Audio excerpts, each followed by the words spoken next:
Je, ungependa kujua mukhtasari wa mawaidha yote ambayo tunayatoa? Yapo katika aya mbili.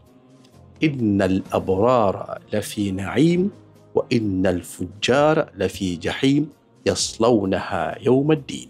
Hakika wema al-abrara lafi na'im, watakuwa katika neema, ina maana peponi.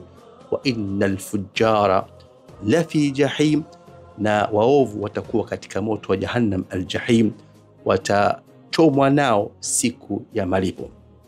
Kwa hivyo jichagulie njia, kwa sababu usifikiri neema ambayo walionayo au watakaoipata watu wa peponi ni neema ya peponi, bali neema ya utulivu inaanza kuanzia hapa hapa duniani. Lakini wewe ambaye umekaa mbali na njia ya Mwenyezi Mungu Subhanahu wa Ta'ala, dhiki yako imeanza hapa, lakini pia inakusubiri dhiki ya milele huko fil jahim, katika jahimu ya Mwenyezi Mungu siku ya kiyama.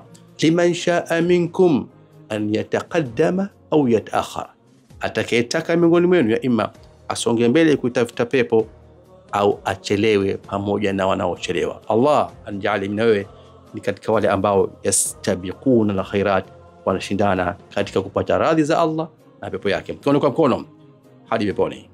Jichagulie njia.